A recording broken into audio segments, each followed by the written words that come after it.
Hello conquerors. तो आज हम लोग देखेंगे एक क्वेश्चन जो कि है आईसीएसई क्लास 10th का सैम्पल पेपर का क्वेश्चन। और क्वेश्चन क्या बोल रहा है कि define a class to accept a 3 digit number and check whether it is a duck number और नॉट। नोट ये है कि डक नंबर क्या होता है कि उसमें अगर किसी भी नंबर में एक डिजिट अगर ज़ीरो हो तो उसको कहते हैं डक नंबर। एग्जाम्पल भी दिया हुआ है। इनपुट 2083 है, तो वो आउटपुट क्या होना चाहिए? इनवैलिड होना चाहिए। क्यों इनवैलिड होना चाहिए? क्योंकि हम लोगों को 3 डिजिट नंबर ही एंटर करना है।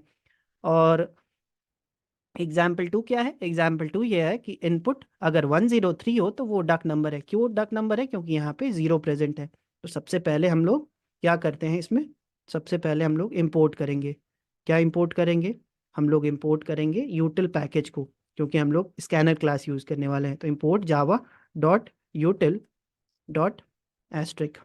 ठीक है, क्लास बना देते हैं, उसका नाम रख देते हैं डक नंबर। तो डक नंबर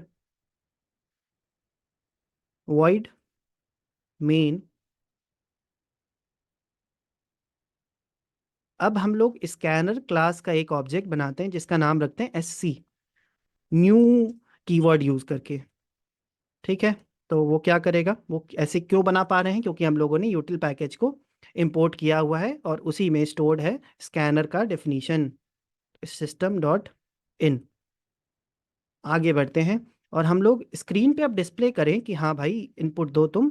तो system dot out dot print L N enter the number to be checked as, means enter the number to be checked, इतना ही लिखते हैं। तो यहाँ पे हम लोग एंटर कर दिए। और अब स्क्रीन पे तो यूज़र ने एंटर कर दिया है ना, तो उसको स्टोर भी तो करना पड़ेगा। तो आई एन टी एन में स्टोर कर देते हैं, is equal to S C dot next int. तो नेक्स्ट इंट एक फंक्शन है स्कैनर क्लास का, उससे हम लोग एन में स्टोर कर देते हैं वो जो भी लिखा हुआ है स्क्रीन पे। अब आगे क्या करना है? इसको पहले चेक करना पड़ेगा ना कि ये 3 डिजिट का नंबर है कि नहीं है। तो यहाँ पे हम लोग चेक करते हैं कि if N is smaller than, अगर एन सबसे छोटा नंबर क्या है 3 डिजिट का? 100 है। तो अगर 100 से भी छोटा हुआ यानी कि 99 98 कुछ भी हुआ, या फिर सबसे बड़ा नंबर क्या है 3 डिजिट नंबर? तो ये 999 है। तो इससे अगर बाहर हुआ तो हम लोग को स्क्रीन पे क्या प्रिंट करना है? System dot out dot print L invalid. ठीक है, तो इनवैलिड प्रिंट कर देना है स्क्रीन पे, इनवैलिड प्रिंट हो जाएगा। आगे एल्स, अगर ऐसा नहीं होता है, अगर ऐसा नहीं होता है तो क्या करना है? तो अगर ऐसा नहीं होता है तो हम लोग एल्स में क्या लिखेंगे? एक वेरिएबल डिफाइन करेंगे आई एन टी रैम, क्योंकि हम लोग वाइल लूप यूज़ करने वाले हैं। और हर एक डिजिट को एक्सट्रैक्ट करके चेक करेंगे ना कि वो ज़ीरो के बराबर है कि नहीं है। कोई और तरीका है नहीं, एक्सट्रैक्ट करके ही निकालना पड़ेगा। तो हम लोग एक एक डिजिट को एक्सट्रैक्ट करेंगे और पीछे से हम लोग एक्सट्रैक्ट करते हैं। तो रैम रिमाइंडर, इसका फुल फॉर्म कह लो। तो rem is equal to, declare कर दिया इसको, रैम को डिक्लेयर कर दिया। अब हम लोग क्या कर रहे हैं? वाइल लिख रहे हैं कि while N is greater than zero, जब तक एन ग्रेटर देन जीरो है तब तक रन करो। और क्या करना है? रैम इज इक्वल टू, तो एक्सट्रैक्ट करते हैं तो पीछे से एक्सट्रैक्ट करते हैं तो कौन सा यूज करते हैं? तो एन मॉडलो 10 यूज करते हैं। एन मॉडलो 10 क्या करता है कि ये रिमाइंडर रिटर्न करता है। तो रिमाइंडर कैसे रिटर्न करता है? तो सबसे पहले हम लोग क्या करते हैं कि मान लेते हैं कि एन में इनपुट जो दिया है यूजर ने, मान लेते हैं कि 103 ही दिया है। तो 103 इनपुट है। और क्या है कि अगर 103 इनपुट है तो ये वाला इफ वाला कंडीशन तो हो गया फॉल्स। क्यों फॉल्स हो गया? क्योंकि ना ही एन स्मॉलर देन 100 है और ना ही एन ग्रेटर देन 999 है। तो ये वाला कंडीशन फॉल्स हो गया। तो ये वाला तो एग्जीक्यूट हुआ ही नहीं। तो एल्स वाला ब्लॉक एग्जीक्यूट होगा। तो एल्स वाले ब्लॉक में सबसे पहला जो लाइन है वो है रैम को डिक्लेयर करना।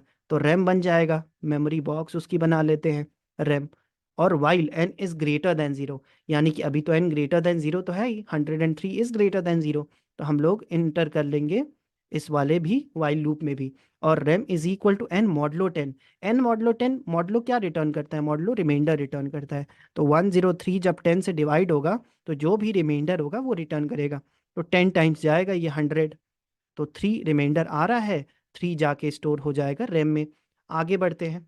अब ये हमको एक्सट्रैक्ट करके 3 मिल गया है, पीछे वाला एक नंबर मिल गया है। अब इसको चेक करेंगे ना कि इफ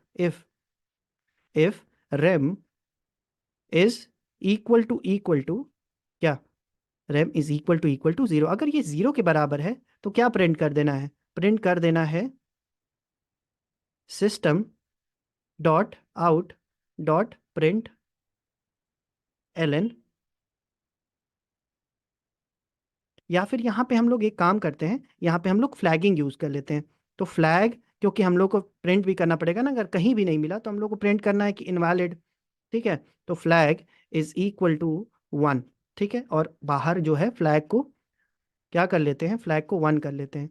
तो यहाँ पे हम लोग डिक्लेयर कर लेते हैं INT flag is equal to 0। अच्छा, बहुत लोगों को प्रॉब्लम होती है फ्लैग समझने में कि फ्लैग है क्या।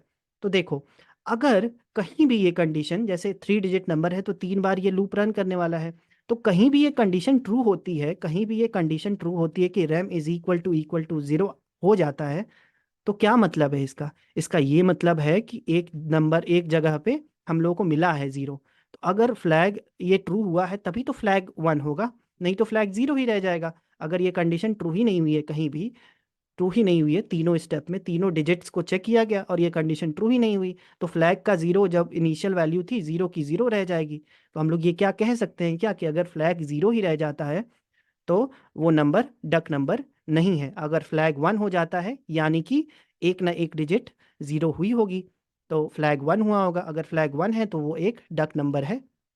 ठीक है, तो यहाँ पे हम लोग यहाँ पे इसको एंड कर देते हैं और यहीं पे इसी में लिख देते हैं कि if flag is equal to 0, अगर फ्लैग 0 रह गया तो क्या है, तो स्क्रीन पे प्रिंट करना है system dot out dot print L invalid else system dot else क्या होगा कि फ्लैग 1 हो गया है, तो हम लोग को क्या प्रिंट करना है उस समय, अगर फ्लैग 1 हो गया है तो एक बार कंडीशन ट्रू हुई है यानी कि ये डक नंबर है।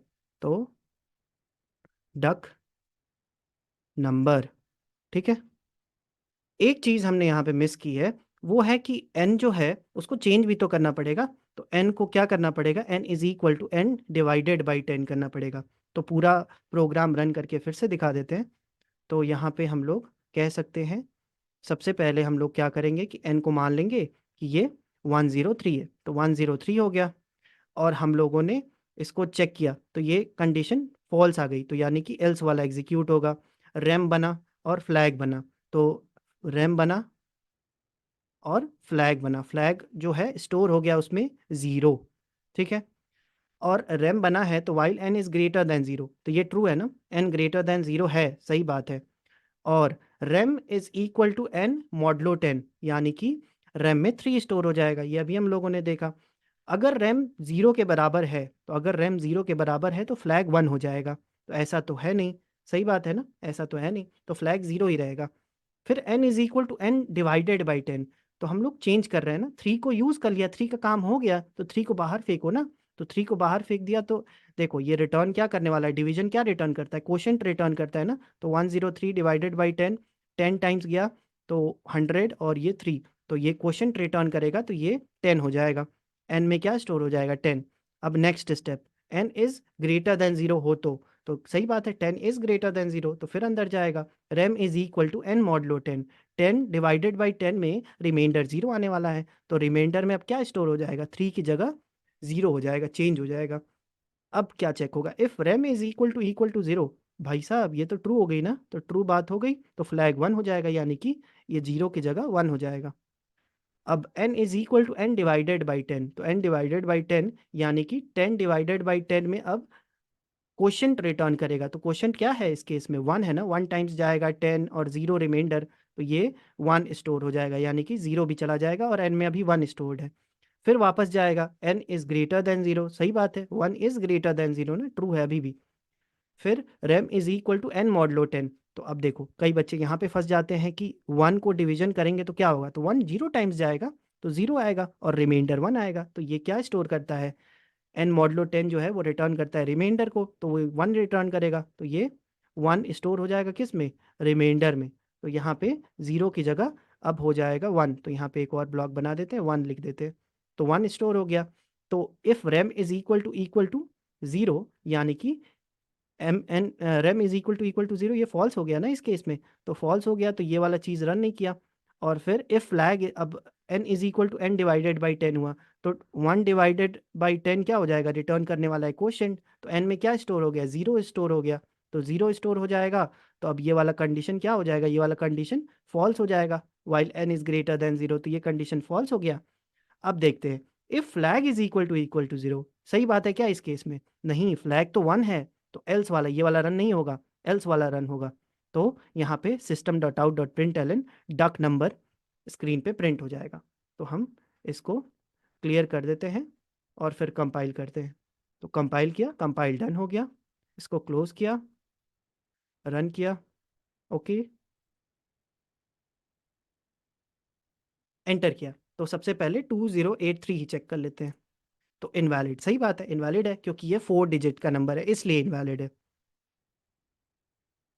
अब अगला 103 चेक करते हैं, तो ये टक नंबर है, बिल्कुल सही बात है। नेक्स्ट, अगर कोई नॉर्मल कोई भी अलग 3 डिजिट का नंबर हो तो ये वाला क्या आउटपुट होना चाहिए, आउटपुट होना चाहिए इनवैलिड, तो यहाँ पे इनवैलिड आउटपुट आ गया। तो ऐसे हम लोग इसको सॉल्व कर सकते हैं। तो हो गया है question conquer. Thank you so much.